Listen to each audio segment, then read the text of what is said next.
Okay, I had a few revelations about the Romero UK 9 coil stator positions versus 8 magnets in a rotor. And when you put magnets behind the ferrite cores in the stators,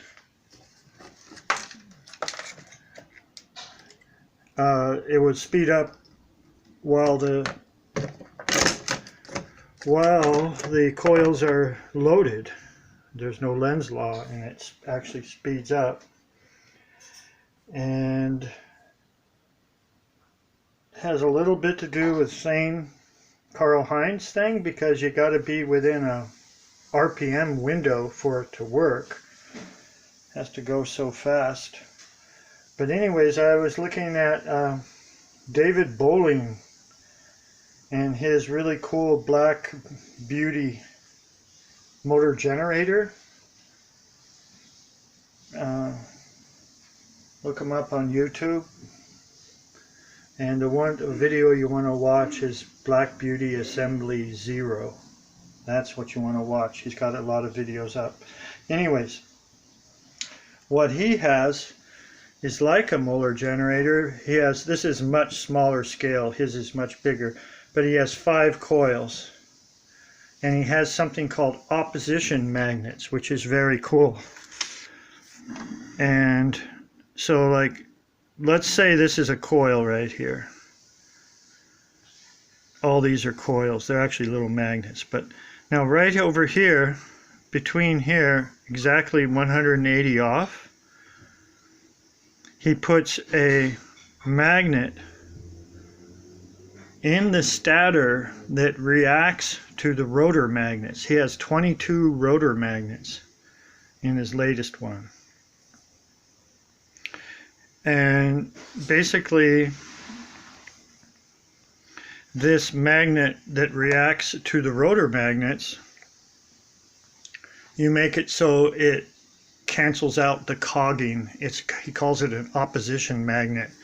And he has a fore and aft, he has an adjustment like closer to the magnets or further away from the magnets. Now imagine these are stator coils, okay? And there's a rotor whipping around it, so the magnet gets closer or further away to give it more strength. So he gets it just right, and he has a magnet kind of in a screw shaft, and he has a little T-handle, and he screws it from the backside, and he makes it closer or smaller. I guess he does this while it's under load. And so now it gets it so it just spins really smooth. And also he has coils, multi-filer coils. He has 12 filer coils. He says from a Tesla patent how to have a motor coil with no self-induction, which you could also describe as back EMF. He took it and he used that idea in motor coils. So he has, basically, it's 4 tri-filer winds. You have 12 wires wired parallel for a coil. And then you divide it into 4 groups of 3. This is what he does. He says it works just like with a tri-filer. And then you hook them in series. So series 8ing. Everybody knows about the Tesla bifilar patent, I'm sure, with a flat spiral coil. We'll take it a little further and put it into generator coils and do tri-filers.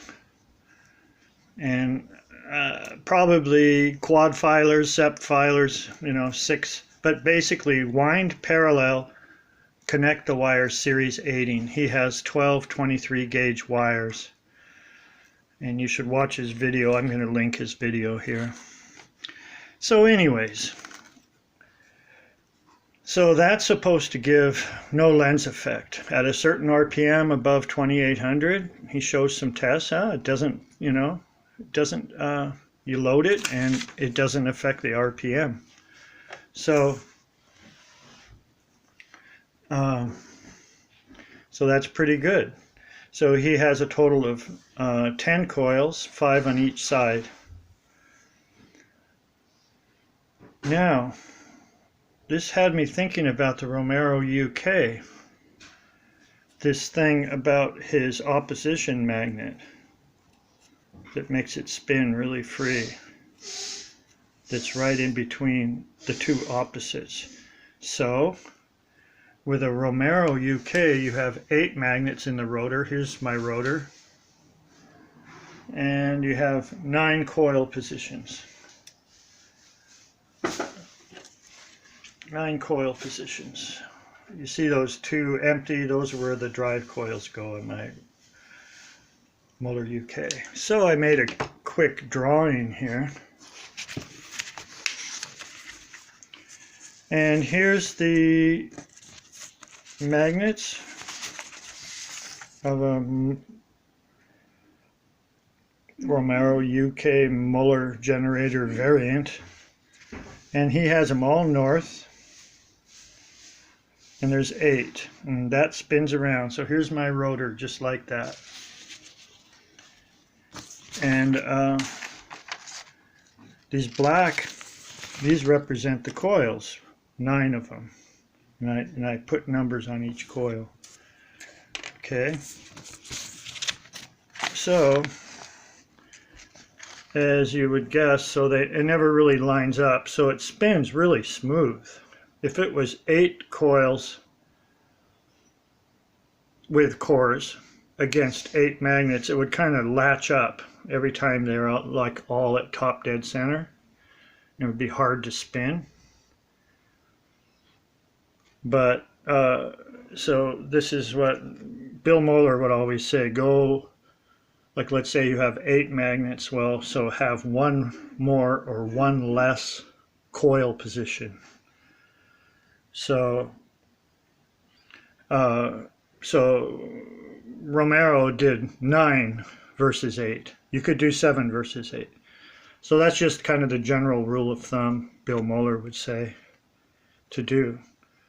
So I was thinking, it's very similar to the opposition magnet. When you put those magnets behind the cores and you get that crazy speed up that doesn't make any sense, and even Romero isn't really sure what's going on. You just have the thing running and you put a magnet here.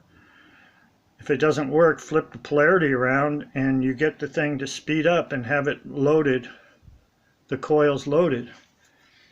But I think this is what I'm trying to get at, is the backing magnet, the magnet that you stick to the back of the ferrite cores. That works like an opposition magnet, depending on the strength. And instead of having a, so this is what I'm getting at, so it's 8 minutes in, so this is what I'm trying to get at. So instead of having an opposition magnet over, let's say this is 5, and instead of having an opposition magnet, and these are coils, that screws in and out and gets closer to the rotor magnets, it's the distance or the strength of the backing magnet that does the same thing. And if you're still confused what I'm saying, I'll try to confuse you more here. So look at this. Here's number 1, number 2. And over here, exactly 180 off from the center of those two, number 1 and 2, is number 6 over here. And there's that thing going on, that geometry that David Bowling is talking about with his opposition magnets. Okay, there it is. And then, now remember, this is 9 coils here, so you have a lot of these. Over here, it's the same thing, between 9 and 1, between 8 and 9, you got it over here. See that? So it goes over all the way around. You got a lot of that going on. So what I'm getting at is when you put magnets behind these, this one, and you load these 2 coils, now look, you got that opposition magnet effect. And it might be the opposite of what I'm thinking. It's when you put magnets behind these 2 and you load just this coil. Now you got some opposition thing going on where it just makes lens law go away. And I know there's a big difference between rotational cogging and lens law, but I think this has a lot to do with lens law, as this one's, let's say this one is loaded. Oops. This one's loaded. It's you know, filling a big cap, or there's a resistive load on it. If this one is number 5, so number 1 and 9, how your backing magnets behind the cores here are going to really affect how it's loading, and it should cancel it out, the lens law, because it's the, and I think it's actually the other way around. These 2 get loaded.